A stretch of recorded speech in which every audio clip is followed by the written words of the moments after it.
മണിക്കുട്ട മാമന് ഇഷ്ടമുള്ള ഒരു പെൺകൊച്ചിനെ കല്യാണം കഴിച്ച് മാമന് ഇത്രയും പ്രായമായില്ലേ, എന്നായാലും കെട്ടണ്ടേ? അതിന് ഇത്ര ദേഷ്യപ്പെടേണ്ട ആവശ്യമുണ്ടോ? അത് മക്കളെ, നിനക്കറിയല്ല, മാമനുള്ള ഒരേ ഒരു പെങ്ങളാണ് മണിക്കുട്ടി.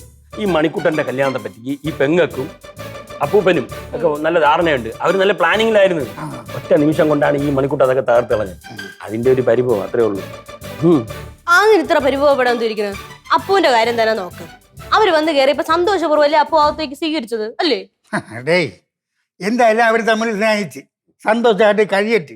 നമ്മളായിട്ട് ഇനി അവിടെ ഒരു വിരോധവും ഭാവമൊന്നും കാണിക്കേണ്ട ആവശ്യമില്ല. അത്രേ ഉള്ളൂ. നമ്മുടെ രാമന്റെ കാര്യം തന്നെ ആലോചിച്ച് നോക്ക്.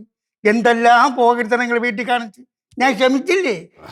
അപ്പൂന്റെ കാര്യം ആലോചിച്ച് നോക്ക്. അപ്പു എന്തൊക്കെ പോക്കറ്റ് ഇവിടെ കാണിക്കുന്നത്? രാമങ്ങൾ ക്ഷമിക്കുന്നില്ലേ?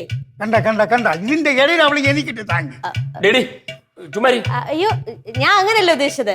അത് നമ്മൾ ഓരോരുത്തരും തെറ്റ് കാണിക്കും, ഓരോരുത്തരും ക്ഷമിക്കണം എന്നേ ഞാൻ ഉദ്ദേശിച്ചുള്ളൂ. എന്നാലും ഈ അമ്മയുടെ കാര്യം ഞാൻ പറഞ്ഞില്ലേ മക്കളെ, അതെ, ഈ മണിക്കുട്ടിയെ ഇപ്പൊ കുറച്ച് ദേഷ്യത്തിരിക്കാണ്. ശാലം കഴിയിട്ട് മനസ്സൊക്കെ ഒന്ന് ശാന്തമാകട്ടെ, എല്ലാം നമുക്ക് പറഞ്ഞ് ശരിയാക്കാം. അവളുടെ ഉള്ളിൽ സ്നേഹം മാത്രമേ ഉള്ളൂ. പിന്നെ ഇത് അറിയാതെ ഇങ്ങനെ വന്നപ്പോ ഉള്ള ഒരു പ്രയാസം അത്രേ ഉള്ളൂ. അമ്മയെ പോയി നോക്കിട്ട് വരാം. ശരിയാവൂല്ലേ? പിന്നെ പാവമാണ് മണിക്കുട്ടി. അവള് പിന്നെ ഈ സഹോദരന്റെ കല്യാണത്തിന് നിന്ന് എല്ലാം അവള് നിന്ന് മുൻകൈ എടുത്ത് ചെയ്യണം എന്നുള്ളതല്ലേ അവളുടെ ആഗ്രഹം.